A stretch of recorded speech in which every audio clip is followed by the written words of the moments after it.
Welcome to Ben Franklin's World, a podcast about early American history with Liz Covart. The study of history is key to understanding who we are and how we can affect a better future. Ben Franklin's World will introduce you to historical people and events that have impacted and shaped our present-day world. And now, here's your host, Liz Covart. Hello, and welcome to episode 94 of Ben Franklin's World, the podcast dedicated to helping you learn more about how the people and events of our early American past have shaped the present-day world we live in. Who are you friends with, and why are you friends with them? Today's episode has me thinking a lot about friendship and how and why I'm friends with people. I like to be friends with smart, loyal people who share at least a few of my interests, and who often challenge me to think about and try new things. A sense of humor and a love of ice cream help too, because, let's be honest, some situations require a good joke and a scoop of mint chip. The reason I'm thinking about my friends and why we're friends is because if we lived in the early American Republic, I'm not sure I could be friends with many of my existing friends. Because the process of forming and maintaining friendships in the early Republic, especially friendships between men and women, was different. Today, Cassandra Good, author of Founding Friendships, Friendships Between Men and Women in the Early American Republic, joins us to explore, well, friendship in the early Republic. Specifically, we're going to investigate what it was like for men and women to be friends with each other. During our conversation, Cassie reveals the dynamics of friendship between men and women in the early Republic, why men and women formed friendships with members of the opposite sex, and the benefits early Republic men and women derived from having cross-sex friendships. But first, I'm hosting my largest book giveaway yet, and it will take place at the end of the week. If you enjoy history and love the idea of free history books, you should join the Ben Franklin's World listener community on Facebook. That's where I host the book giveaways, and that's also where I ask you to submit your questions for our guest historians. It's free to join the community. All you need to do is visit benfranklinsworld.com and click on the orange Join Now button on the home screen, or text BF World to 33444. Are you ready to discover more about friendships in the early American Republic? Let's go meet our guest historian. With tidings and wisdom to share about our early American past, here is this week's special guest. Our guest is an associate editor of the Papers of James Monroe, a documentary editing project at the University of Mary Washington. Her research interests include politics, culture, and gender during the early Republic period, and today she joins us to discuss her award-winning book, Founding Friendships, Friendships Between Men and Women in the Early American Republic. Welcome to Ben Franklin's World, Cassandra Good. Thank you. Cassie, in Founding Friendships, you investigate what it was like for men and women to be friends between the 1780s and 1830s. Would you tell us what attracted you to this project? Because today it seems pretty commonplace for men and women to be friends. So why and how was this type of friendship different during the early Republic period? I actually came across the idea for this project as an undergrad when I was doing research for my undergraduate thesis, and I was reading the letters of a woman named Margaret Bayard Smith, who was a great source for the early Republic. Her husband published the local newspaper, and she was friends with Thomas Jefferson, and she wrote about how difficult it was for her to say goodbye when he was leaving Washington at the end of his presidency in 1809, and she talked about holding his hand for 5 or 6 minutes, and just how emotional that experience was. And initially, I thought that this must have been some kind of affair. And then I realized, through talking to other professors and reading more, that actually friends could talk about friendship in this way, and friendship could be that emotional, even between a man and woman. And once that was sort of unlocked, I realized that I had seen a lot of this. I just hadn't identified it. So, in fact, yeah, you're right. It was fairly common for elite men and women to be friends. In some ways, strangely, it is very similar to friendship today in terms of the fact that it can be complicated and risky, and that people might misunderstand it as romantic rather than a friendship. But the risks for that misunderstanding, especially for women in the early Republic, were just much greater, because a risk to their reputation, especially tied to sexuality, could make them unable to be married, which pretty much left them in the lurch financially. It could be quite dangerous for women. Also, there's this whole mess of writing about seduction in this period, and women are worried about, and men are worried about women being seduced, and that can happen, as the novels at least will tell you, through friendships with men. There's also the fact that there are more rules in general for how to conduct a friendship of any sort in this period, and especially between men and women. There's just more rules of etiquette in general that people follow, deportment of how to interact properly with each other, how to write letters properly, and that becomes especially acute for male-female friends. It really seems like there were many dangers in having friendships with members of the opposite sex. So, what was the attraction? What could friendship with a man provide a woman, and what could friendship with a woman provide a man that same-sex friendships just couldn't supply? Well, I think in some ways, men and women gain some of the same things from these friendships: emotional support, intellectual companionship. They could see each other as surrogate family, get practical help. But there are particular benefits. So for men, if they're trying to court a woman, a female friend who's friends with the woman they're interested in too, or even in some cases not even friends with that woman, can serve as a go-between for the man, because there were a lot of rules too about courtship and men and women being able to communicate with each other in that phase. So a female friend could be very helpful as a go-between in providing advice in a circumstance like that. And for women who are friends, especially with older men who might be able to be a patron, or a man who is a politician, they're getting access to power, patronage, and influence through those male friends. Is power, patronage, and influence what attracted Abigail Adams to form a friendship with Thomas Jefferson? Adams was older than Jefferson, but she was an intelligent woman who enjoyed having access to political power.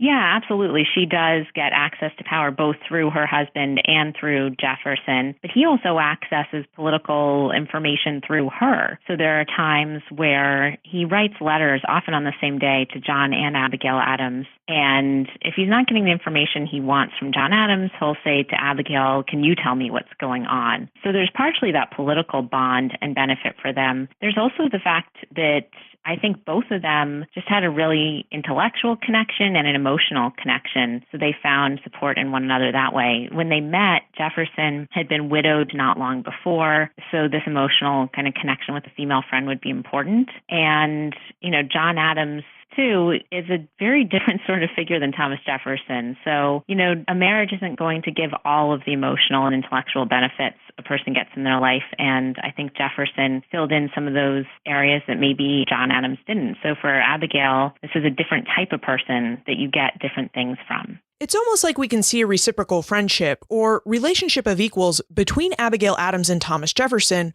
from the way you describe their friendship. And this seems a bit odd in the early Republic, given the legal principle of coverture, where men legally controlled the lives and property of their wives. Did friendship between men and women really provide a way for the sexes to achieve equal standing?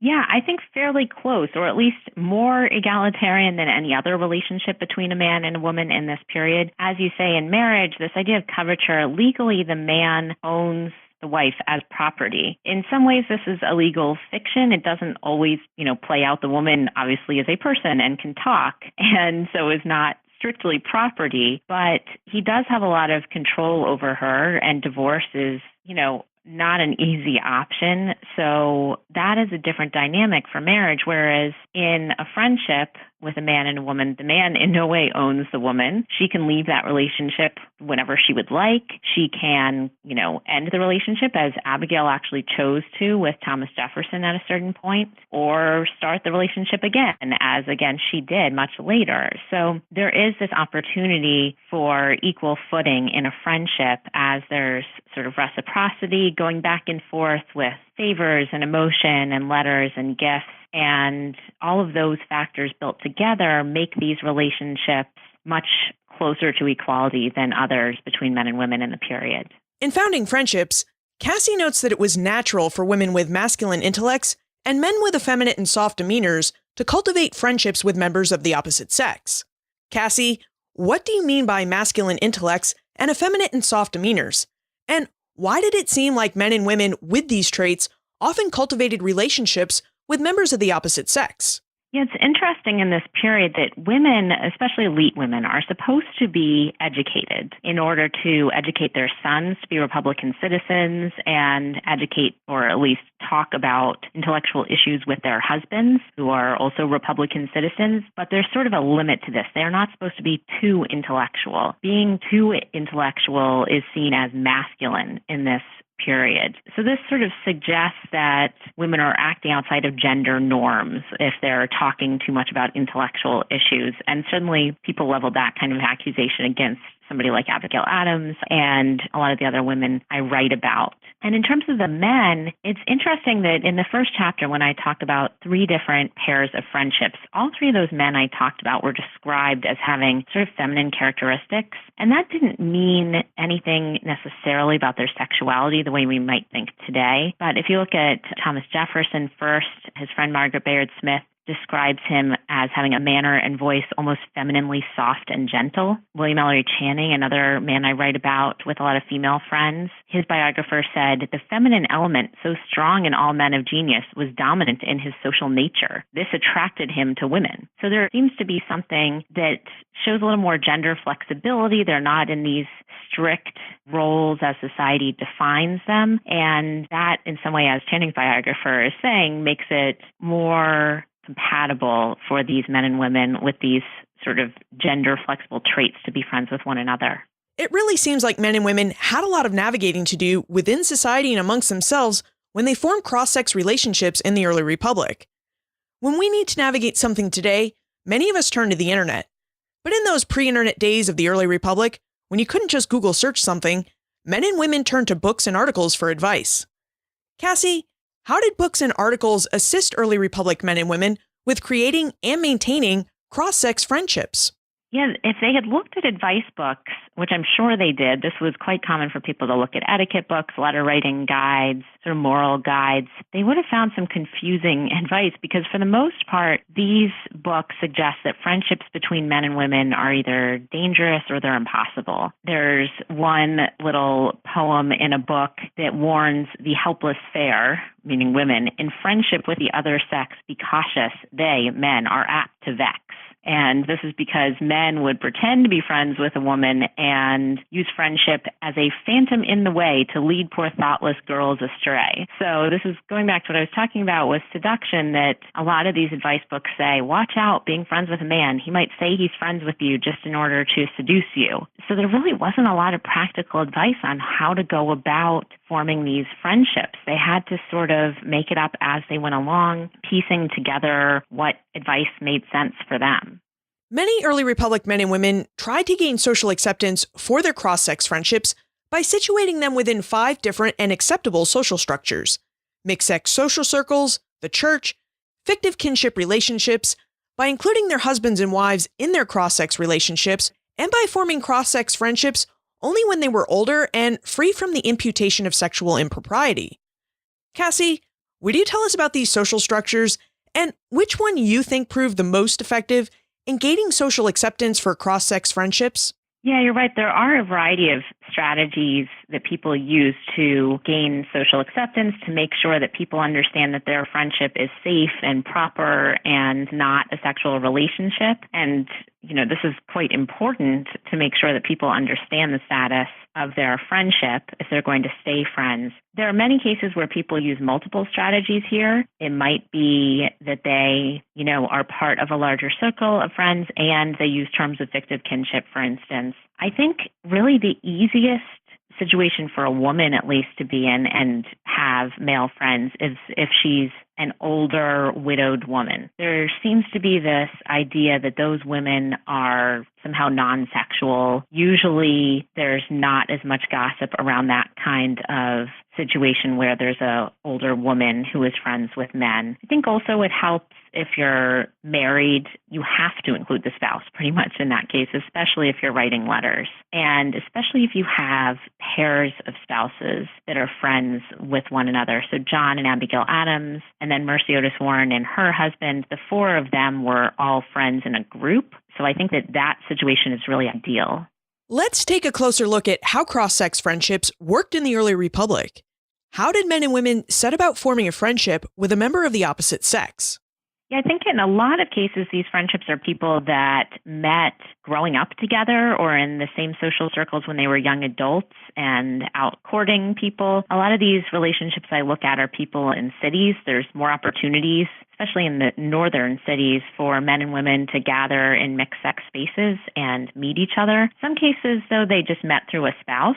So that's how Abigail Adams meets Thomas Jefferson. John Adams was already friends with him. So that provides the introduction. They might meet through other social settings, such as their church. In a lot of cases, men and women within a religious congregation became friends. So it might not have been quite as easy to meet as today, and there was no official status like on Facebook friending somebody. But if they wanted to become friends and were married, the first step is sort of to get the husband's okay. The woman needs the husband's okay to begin a friendship. And if they're going to write one another, that's especially important. Wives needed husbands' permission to form friendships with men. Did husbands need wives' permission to form friendships with women? Husbands did not need the permission of their wives to become friends with other women, although we usually do see men referencing their wives if they are friends with a woman and trying to tie her into that friendship too, but he certainly didn't need her permission. Earlier you mentioned that, like today, men and women would meet each other and become friendly in church. What did establishing opposite-sex friendships within the church look like, and did opportunities to form cross-sex relationships vary by denomination? There were certain denominations that fostered this more, particularly the Quakers and evangelical Christians, and then later the Unitarians. All of these religious sects are groups that talk about things like a union of spirits, mingling of souls, the idea that people connect through souls and that the body is not as important. And so if you take out the body, they'll often say the soul doesn't have a sex, a gender. So those souls can connect and they're sort of ignoring the body. They also are able to use pretty effusive emotional language, usually in letters between male-female friends. They're not saying the word love or beloved. That, smacks a little bit too much of romantic love. But within the religious context, that was okay, in part because those friendships were a way of connecting to God. So the idea is God sort of triangulated in that relationship the way a spouse might in a non-religious relationship. So God is an always present party to that relationship. And when they say they love one another, that's a way of fostering love of God. Let's talk about Benjamin Franklin for a moment, because you've mentioned that men and women used fictive kinship to help make their friendship seem more socially acceptable. Franklin proved particularly adept at creating ties of fictive kinship with young and mature women. Would you tell us about his fictive kinship ties and how he used them to navigate his cross-sex friendships? Franklin is an interesting case because he's certainly known as a flirt, and he was flirtatious. He was absolutely flirtatious. At the same time, a lot of his young female friends, and he's in France in the period he makes a lot of these young female friends, call him mon cher papa, my dear father. And that's kind of interesting that at the same time he's sort of casting himself in this fatherly or avuncular role, he's also flirting with them. And, we don't know if he was actually attracted to these women. He may well have been. That doesn't necessarily mean it wasn't a friendship. But this mix of flirtation and that fictive kin thing actually signals something about anxieties at the time about sexuality and family, more particularly among siblings. But there's a lot of people who are writing about and worried about incest in this period. So that fictive kinship language isn't a foolproof protection against people misinterpreting your relationship. And that's certainly the case with Franklin. I've never really stopped to think about flirting in the early Republic. I mean, clearly men and women flirted.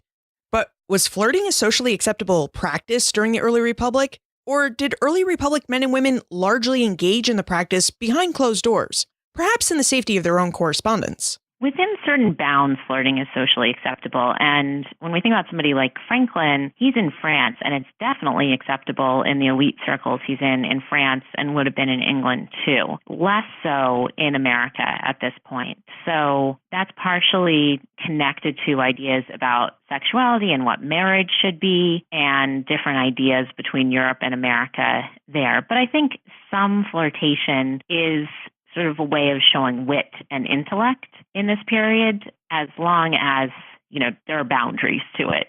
Was the United States unique in the way that Americans viewed cross-sex friendships? You mentioned that in France, flirting was socially acceptable, But what about in Great Britain, the Netherlands, and in other countries around the world that interacted with early America? How did other places view cross-sex friendships? I know the most about how this worked in especially London and Paris, and that's where most of the Americans that were visiting Europe went. There's actually not that much literature in general around the world about friendships between men and women in various historical periods, so it's really hard to get at this.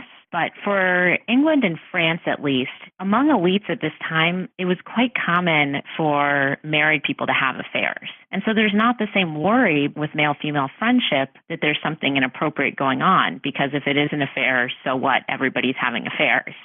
That's not the case with middle-class or lower-class people. This is really sort of a upper echelon of society where that's happening. But those are the people that the Americans visiting are interacting with, and those are the people that the Americans at home are hearing about. And this is why they are sort of freaked out by the licentious Europeans, and they want a different model in America. They believe they need to be virtuous in order to keep up a democratic republic, and part of that virtue is not having rampant adultery and reining in sexuality. So that, in turn, actually makes these friendships more difficult in America. You know, I wonder. We've spent a lot of time discussing how cross-sex friendships function between elite men and women, but did cross-sex friendships exist between non-elite men and women too? You know, I had a really hard time getting at sources on people outside of the sort of white elite, because these are the people that leave the letters and diaries and material objects that are easiest to get to. I do have some middling class people who certainly readers wouldn't have heard of, who, represent somebody outside of the elite a bit. In terms of getting at lower class people, that's a real challenge. And this is something that I spent a lot of time trying to figure out how to do, trying to look at court records for things like adultery cases to see if it came up there. Often we can get at lower class people's voices through court records and couldn't get there. So my hope is that another author comes along and can figure out the answer to that question. So the answer is maybe, but we don't know based on the historical evidence we have available to us in the archives. Or at least the historical evidence that I could find. I also think that there's a factor here that for elite people, education of women is really valued, and they're not applying that whole ideal of Republican womanhood and intellect to lower class people. And there's also less leisure time for lower class people. So in general, it is harder to sort of get at what their friendships would have been like. And certainly in terms of male-female friendships, on the one hand, there's not this ideal of a Republican woman who can have intellectual conversations with a man. On the other, there are actually fewer worries about sexuality. There's a lot of good work, people like Claire Lyons, who have shown us that actually these people are not prudes, that there is a lot of extramarital sexuality going on. And so maybe it's not as big of a risk for people in the lower class to be friends with the opposite sex. You know, a couple of times now, you've noted how difficult it was to find out how early American men and women formed and maintained friendships. So, how did you research this topic? What types of historical sources did you use to find information about friendships between early American men and women? Letters were really the most important source for me because when friends were separated from one another, they often wrote each other. If they're in person and just having conversations, it's really hard to capture that. Occasionally you get lucky and somebody has written a diary entry where they transcribed an entire conversation, or at least talk about how they feel about a friend of the opposite sex and what that relationship is like. So there's some diaries, but the main source really here was letters. I also was able to get at this through gifts that they exchanged, and that needed to be pieced together with letters, too, to understand the context of those. So in many ways, it's at these moments of exchange between friends that I'm able to understand and sort of map out how those relationships worked. What about letters made them such a good source for you? Why were letters an ideal way to form and maintain cross-sex friendships? Yeah, letters, if you think about the only way to communicate when you're separated at this time, and you don't even have to be very far apart to not be able to get together easily, the only way to communicate is through letters. And letter writing is a huge art in this period, especially growing in the 18th century. There's tons of guides to how to write letters. There's all these model letters of, if you're a father writing a son with advice about his education, what should the letter look like? If you're a daughter writing your father for permission to marry somebody, what should that look like? So there are all these letter writing guides that people are reading at the time, trying to use models of how their letters should look, and at the same time trying to sound natural and express their feeling in letters. There's no models out there, though, for letters between male-female friends. So as with the rules of shaping these relationships, it can be a little challenging. And there's multiple letters where men and women talk about a sort of prohibition of especially unmarried men and women writing one another. They call it things like a foolish prejudice or illiberal custom. And they'll say, there is this foolish prejudice, but I'm writing to you anyway. That's usually men doing that. So they do have to be very careful in their letter writing and understanding that these letters, we think of letters as something pretty private. In this period, they weren't always. They do have a seal on them, but plenty of people could open it along the way and reseal it. When you got a letter, you were often expected to share it with those around you. So the content of that letter needs to be pretty carefully shaped to show that this is a friendship, this is proper. So, knowing that other people might read their mail, did letters between men and women as friends differ from letters just between women or just between men? Yeah, absolutely they did. And from married couples or courting couples, they're in general much less effusive. The kind of emotional language they use is different. They're not going to use words like love.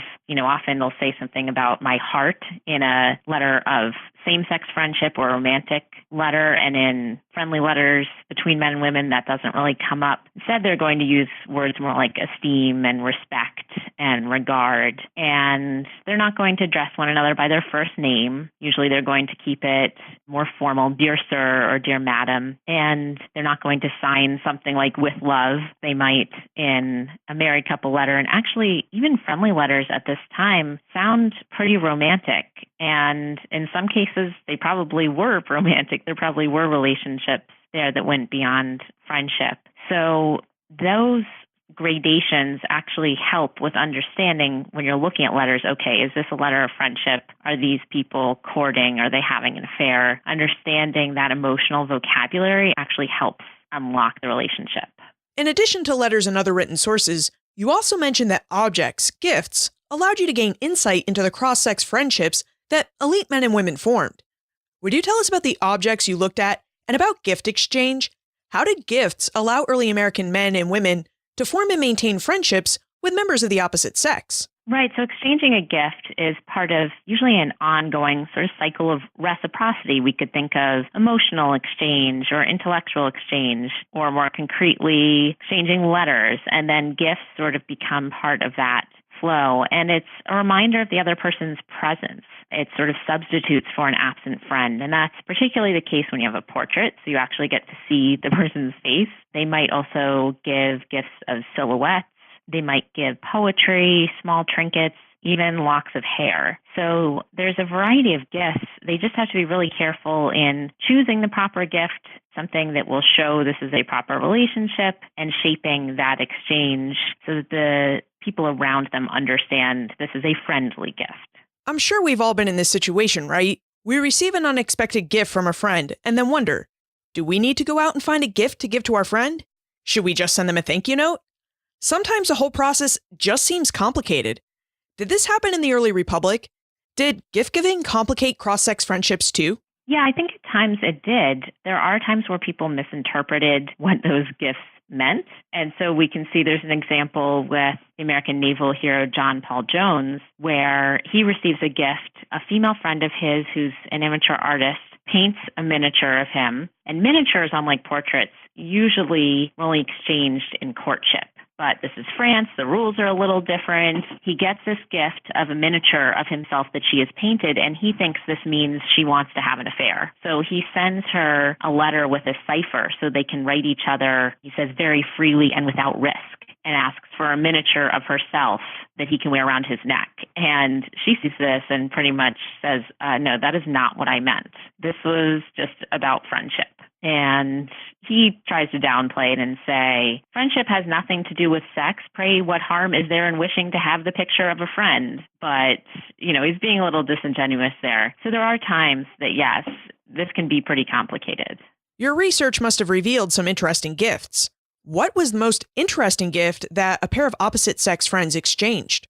I think the amount of hair that gets exchanged was actually pretty surprising to me. There are multiple locks of hair that show up in all sorts of places, like people's albums, within a letter, could be in a piece of jewelry, and especially George Washington's hair shows up a lot. There's a female friend that he gave a lock of hair to, and I guess it was long enough, she cut it into several pieces and created 3 different jewelry pieces. So then she's able to wear this visual symbol of her friendship with the great George Washington. And this is actually a pretty easy gift for him to give. It's free. It's a fairly inexhaustible resource. And the story goes with her that Martha, just upon her request, walked up to him and cut a lock of hair off and handed it to her, and then added one of her own. So that is a sort of gift that we no longer would give, but was quite common then. Do we know where the tradition of giving hair came from? Because you're right. We've all gone to museums and we've all seen locks of hair. And it does seem a bit odd to us today that people would exchange hair as a gift. Yeah, I think that this is a pretty long tradition here because you don't need any particular technology to do this.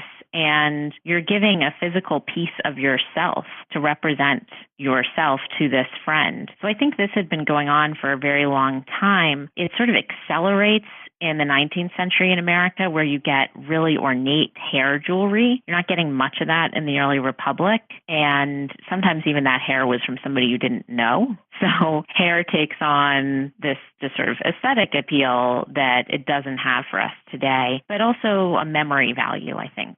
At the start of our conversation, we discussed Abigail Adams and Thomas Jefferson, and about how part of the allure for their forming a friendship was a political connection. Would you tell us how political cities like Washington, D.C., Philadelphia, or state capitals like Albany, New York, paved the way for cross-sex friendships? What was it about politics that made cross-sex friendships more acceptable than if they had formed outside of politics? In some ways, it's actually about political spaces and the spaces of Washington, D.C. in particular, because the city had not been built up much. There were very few social spaces. Most of the men weren't bringing their wives with them, but those that did would bring wives to events. And so you'd have these mixed-sex events with both men and women, and a lot of people who visited remarked that the rules of interaction between men and women are a little looser in Washington. You can't after dinner send one group to the parlor as easily when you have a whole lot of people in a fairly small house. The other issue there is that Congress was open for the public to come in and watch debates. And so women would come, and in fact, we have descriptions of them sitting on the floor of the Senate during the Missouri Compromise debates. They are sharing those political spaces with men, with their male friends. And so that is part of it. The other aspect is if you have these well-educated women, intellectual women, clearly they're going to be interested in the important issues of the day. And so I think that men in politics make particularly attractive friends for them. And so in that way, politics does sort of facilitate these friendships. It also seems like an environment where women could be go-betweens, where they could be trading news, gossip, and other useful information between politicians to help further their own political ends. Did this happen? Yes, it was an interesting period because you don't have institutionalized political parties in the same way. You don't have somebody who can automatically round up votes within a party. There's a lot more personal interaction that goes into making politics happen in this period. They're also not sitting in Congress for many hours a day. So again, a lot of the politics is happening in social spaces outside of Congress. And so women have an opportunity to step into that, to become go-betweens, to press their influence, to share information, especially women who are married to a powerful politician can be a sort of power broker herself. So this does give women political power and bring them into the political process. You noted how political spaces and places like Washington, D.C. and state capitals were looser in terms of their adherence to social norms. Did these looser spaces create any dangers for opposite-sex friends that they wouldn't have experienced elsewhere?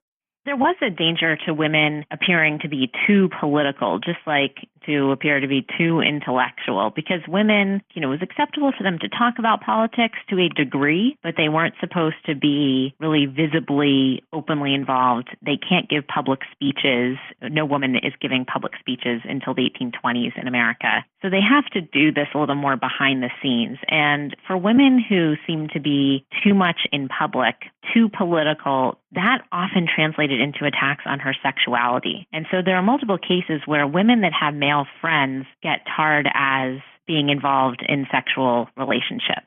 And part of this just comes from the fact that the term public woman, a woman in public, meant a prostitute. And so there's this crossover between just sheer publicness and sexuality at the time. And it becomes a tool for men to push women out of the political sphere to make these accusations. And so then it does become a little more dangerous for women with male politician friends. They need to be pretty careful about boundaries and how they're shaping that relationship, making sure, extra sure that it appears proper.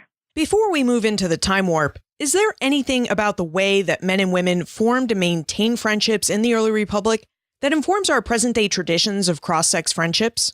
There's a couple of things there. First, the fact that we have sort of similar biases against male-female friendship, arguing that these friendships are impossible. If we think about the movie When Harry Met Sally, the whole thesis of that movie is men and women can't be friends. And there's so many movies with that plot line. It always ends in a romantic relationship. And these men and women were facing that kind of storyline too. And in fact, other stories telling them it was dangerous, but they formed these friendships anyway. And I think that suggests to us that there's more flexibility in social relationships. If these men and women with all their social constraints were able to do it, surely we can have some more flexibility in our relationships than what's possible now.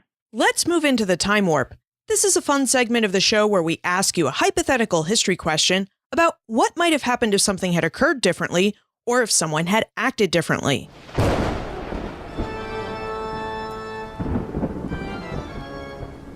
The time warp. Historians can't predict the future, but they can speculate about what might have been. In your opinion, what might have happened if Abigail Adams and Thomas Jefferson had not been friends? What insight will we lose about the American Revolution and the early Republic periods without their friendly correspondence? First, to get to the idea of what might have transpired, because this is actually kind of intriguing. When Jefferson first met Abigail, they were living in Paris. They were both there. John Adams had a diplomatic post there, as did Jefferson. The Adams leave for another diplomatic post in London, and Jefferson decides to bring his younger daughter over to Europe, his daughter Polly. And when he decides to do that, she has to come into England. Somebody needs to meet her there. And the whole plan, the crux of Jefferson's plan, is that his daughter and a slave who's accompanying her will come to London. Abigail Adams will take care of them for a little while until they can make their way to France. And what happens is she does, in fact, do that, and they make their way to France, and the slave accompanying his daughter is Sally Hemings. And from what we know, especially from Annette Gordon-Reed, that's when Jefferson's relationship with Sally Hemings happens. So if Jefferson had not been friends with Abigail Adams, I'm not sure what would have happened in terms of bringing his daughter over and whether he would have done it, what the timing would have been, how that could have changed things. So that is kind of an interesting hypothetical. In a broader sense, in terms of the insights we get, the nice thing with the Jefferson-Abigail Adams friendship is we have both sides of their correspondence. And that's fairly rare for these relationships, and it's a pretty extensive correspondence. So we get a lot of insights into male-female friendships from them. We also get insights into what they're like as people. We can see Abigail Adams here as fiercely political and opinionated, even with a man who had expressed to other women that he thought women should have nothing to do with politics. On the other hand, we see that even though he says this, he is willing to talk politics with women. I suppose in his case if it was the right woman, and Abigail was one of those. You also see just a really witty and likable personality on both sides. We can relate to them as people when we read these letters. So in that sense, these personal letters of friendship, like a lot of other personal letters, let us see another side of people that have been gone for hundreds of years. So what comes after friendship? What aspect of the early American Republic are you researching and writing about now? Well, when I was working on this book, I came across several people who were the next generation of George Washington's family. And I was really surprised because I had no idea who they were. I had no idea what had happened to his family, who his family was, beyond the fact that I knew he didn't have children. And I started looking into it, and there actually hasn't been a whole lot written about them. And I think they have a lot to show, again, about how the personal and political match up in this period or how they're intertwined. So I'm doing a family biography of Washington's descendants that'll go up through around the Civil War period and look at how family and politics were connected, how the family shaped their public image and what they thought their public role should be, also what worries the public might have had about descendants of the first president being involved in public life. Cassie, I know you're all over the internet, but where is the best place or places for us to go and connect with you if we still have questions about friendship during the early republic? So I am on Twitter at Cass A. Good, and I tweet about history regularly there. I also have a website that is cassandragood.wordpress.com, and that links to lots of different popular articles on places like Smithsonian.com that I've written, and I keep that up to date with where I'm giving talks, so that is a great place to look. Cassandra Good, thank you for helping us explore the intricacies of cross-sex friendships in the early American Republic. Thank you. It's been fun. Forming and maintaining friendships can be complicated. This is true in our present day just as much as it was true in the early Republic. Of course, if you lived in the early Republic and wanted to be friends with a member of the opposite sex, you'd have to find ways to show all your friends and family that you were indeed just friends and not romantic partners. Men and women demonstrated the platonic nature of their cross-sex friendships in several ways. Some interacted with their friends only within the confines of a church. Some allowed their spouse and perhaps everyone else in their family to read their mail. And some couched their sentiments of friendship in terms of fictive kinship. This means that they showed everyone what they really thought about, say, their friend Benjamin Franklin, that he was more of a father or uncle figure, not a lover. For some elite men and women of the early republic, it seems that forming and maintaining friendships with members of the opposite sex was totally worth all the social hoops they had to jump through. Abigail Adams and Thomas Jefferson certainly thought so. They enjoyed a long and fruitful friendship, where they challenged each other intellectually, consulted each other on matters of family, and consoled each other at moments of profound loss. You can find information about Cassie, her book Founding Friendships, plus everything we talked about today on the show notes page, benfranklinsworld.com/094. Don't forget to join the listener community on Facebook. In another day or so, I will be hosting a giveaway of books we've explored on the show, will explore on the show, or for whatever reason, didn't fit the show. They're all new or gently used, and they're all looking for a good home. To join the community, text BF World to 33444 or visit benfranklinsworld.com and click on the orange Join Now button on the home screen. Finally, what more about everyday life in the early republic would you like to know about? Send your answers to Liz at benfranklinsworld.com, tweet me at Liz Covart, or post a comment on the show notes page for this episode or in our listener community on Facebook. And remember, never leave till tomorrow that which you can do today.